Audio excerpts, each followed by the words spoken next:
Mas, queridos, que alegria ver uma igreja cheia, vibrante, no início de uma manhã de domingo, sabendo que Deus tem feito essa igreja crescer, se desenvolver, e essa é a principal característica que nos faz louvar ao Senhor. Na hora que eu for tratar especificamente o recebimento de membros, eu vou, em falando das pessoas, eu vou contar algumas histórias, com certeza, né? Dessa caminhada, desse tempo juntos aí. Mas Deus me trouxe uma palavra que eu quero compartilhar contigo. E essa palavra tem a ver não apenas com o dia de hoje, não apenas com o recebimento de membros no dia de hoje, mas tem a ver com algo que é uma essência cristã.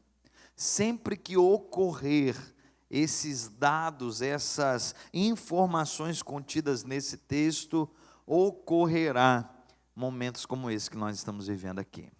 E eu quero então caminhar contigo para a leitura da Bíblia. E nós vamos iniciar a leitura no Evangelho de João, capítulo 6. Vamos a partir do verso 1, lendo, ministrando a palavra. E eu quero falar contigo nessa manhã, quero que nós reflitamos nesse dia sobre atraídos pelo mover de Deus. Sabe, queridos, eu acredito nisso, que as pessoas são atraídas pelo mover de Deus. E a gente vai então iniciar a nossa ministração. João capítulo 6, a partir do verso 1, e o verso 1 diz assim: depois dessas coisas, Jesus atravessou o mar da Galileia, que é o de Tiberíades. Que essas coisas são essas que o texto fala, né? Você precisa recorrer ao capítulo 5 e perceber que Jesus estava numa espécie de diálogo ou debate com alguns religiosos, com algumas pessoas que questionavam a sua autoridade. Jesus está dizendo para aquelas pessoas: olha, eu não preciso ser honrado, eu não preciso receber a glória vinda de homens. Ele dizia isso porque ele sabia que a glória que ele tinha vinha de Deus o Pai. Mas aquelas pessoas não entendiam. Jesus chega a dizer para eles assim: olha, vocês dizem acreditar na palavra. Isso é exatamente a palavra que de mim testifica. E eles estão então naquele diálogo, naquele embate, e depois dessa ocorrência, é por isso que o texto diz: depois dessas coisas, Jesus atravessou o mar da Galileia. A gente está ministrando um curso para pregadores, né? Quem está fazendo curso aí para pregadores? Umas pessoas aí, né? E a gente conversou sobre esse texto em uma das aulas e disse o seguinte, né? Quando você vai ler a Bíblia, você vê ali mar da Galileia, você vê mar de Tiberíades e você vê lago de Genezaré. Os três lugares é um lugar só, né? É tudo uma coisa só. É porque na maneira com que cada um expressa, busca ali uma explicação específica. A ideia de todos os três serem um lugar só precisa de um esclarecimento, porque ou é mar ou é lago, né? Você vai falar: pastor, você deve estar confuso. Mas não, era um lago sim, de água doce. Mas ele é tão grande, que na perspectiva daquelas pessoas é como um mar.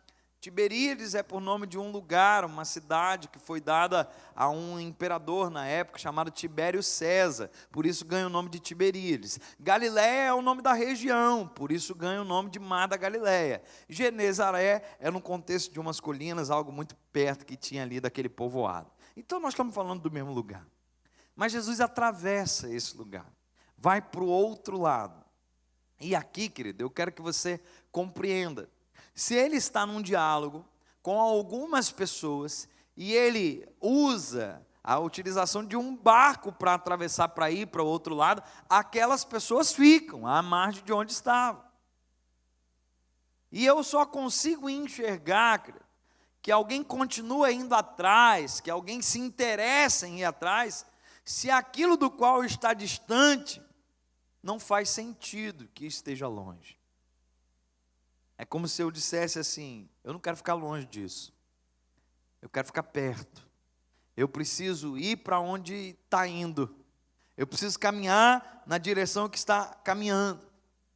E diz o texto que quando chega lá do outro lado, Verso 2 vai nos acrescentar: uma grande multidão o seguia, porque tinha visto os sinais que ele fazia na cura dos enfermos.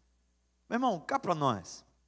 Se Jesus não fosse alguém especial, ou não carregasse em si algo especial, você acha que as pessoas iam se esforçar para ir atrás dele? Você acha que as pessoas iam querer sair de uma margem e ir para outro lado? Você acha que as pessoas iam dar um jeito de chegar lá onde ele estava? Muito provavelmente não. Então grave isso que eu quero transmitir ao seu coração. Nós precisamos carregar em nós algo especial vindo da parte de Deus, amém? Senão a gente nunca atrai, irmão. Senão a gente é alguém assim, tanto faz como tanto fez. Para ser uma igreja atrativa, não é por conta da cor da parede, das luzes que tem, do bom som, não são esses os detalhes. Isso pode até gerar uma boa comodidade, pode gerar um ambiente aciado, algo interessante a nível de entretenimento, mas não é isso que faz com que as pessoas venham. E mesmo que elas venham, isso não é o que faz elas permanecerem. Mas o mover de Deus atrai pessoas. A unção de Deus na vida dos seus filhos atrai pessoas. Pessoas são atraídas pelo mover de Deus. E eu percebo isso porque o texto dá um indicativo de que aquelas pessoas foram, porque elas tinham conhecimento do que Jesus tinha feito, porque eram sinais visíveis através da cura de enfermo. Quando a gente trata de um milagre, de uma cura, a gente precisa entender dois aspectos. Se é algo que apenas chega ao seu conhecimento, mas se trata de alguém que você não tem convívio, é alguém distante, você fica sabendo de mais uma informação. É igual assistir telejornal, você fica sabendo da notícia. Isso tem um tipo de impacto na nossa vida. Mas quando nós nos relacionamos com aqueles que foram alvos da graça do Senhor, e nós somos testemunhas oculares do que Deus fez na vida dessa pessoa, meu irmão, a conotação é diferente. Nós já tivemos aqui na igreja, e eu glorifico a Deus por isso, vários testemunhos de pessoas que foram curadas. Glória a Deus por isso. Eu lembro de uma ocasião, a Nete lutava por conta da sua diabetes. Vocês lembram disso? E aí, em um dos cultos, ela veio aqui testemunhar. Tem exames para comprovar. Já não tem mais isso. Meu irmão, isso é poder de Deus. Isso não é força humana. Isso não é uma espécie de experiência mística. Isso é força sobrenatural de Deus. É poder do Senhor. E isso atrai pessoas. Porque a pessoa diz assim: olha, eu conheço. Eu vi. Era meu vizinho, foi meu parente que foi curado. Como que eu não vou testemunhar isso? Como que eu não vou evidenciar isso? Aconteceu dentro da minha casa, eu sei do que eu estou falando. E aquelas pessoas foram atraídas, foram até o encontro de Jesus, e diz a parte do verso 3, então Jesus subiu a um monte e sentou-se ali com os seus discípulos.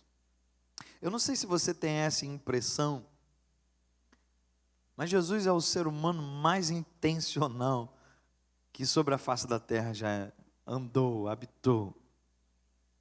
Um monte de gente lá. Jesus vai para o monte com os discípulos. Por quê, pastor? Deixa eu te falar uma coisa, querido. Quando o Senhor quer nos encarregar de uma grande obra, Ele nos chama no secreto. Quando o Senhor quer desenvolver em nós, ou a partir de nós, algo sobrenatural, Ele nos chama no cantinho. Ele nos chama num a sós com Ele, num tempo de ouvi-lo e não ter dificuldade de entender que é a voz dEle. Meu irmão, deixa eu te falar uma coisa. Talvez você tenha tido dificuldade de entender as coisas de Deus nesse tempo, porque você continua muito envolvido com a multidão. Tem horas que nós precisamos deixar a multidão de lado e estar a sós com o nosso mestre, para ouvir dEle, para dizer: como que é, Senhor? O que eu devo fazer? Qual é a postura que eu devo adotar? Porque o texto diz que ele vai ao monte, leva os seus discípulos. Uma informação importante vem ao texto dizendo: ora, a Páscoa, a festa dos judeus, estava próxima. Pastor, o que isso tem a ver com o texto todo? Querido, você lembra exatamente o que é a Páscoa? Páscoa é a celebração do povo judeu em relação ao livramento que o Senhor deu a eles, quando lá no Egito eles estavam escravizados.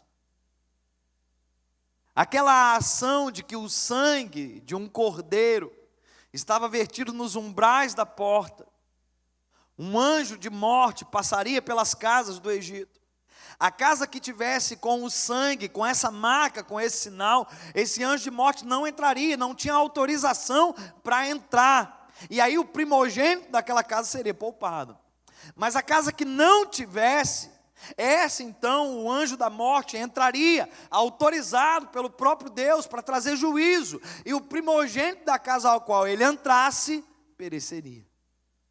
Naquele contexto, Israel vê o grande livramento de Deus, porque logo depois dessa, que foi a última praga sobre o Egito, Israel recebeu total libertação. Meu irmão, isso é tão importante na vida do povo judeu. E isso também é tão importante para nós que entendemos o significado da Páscoa.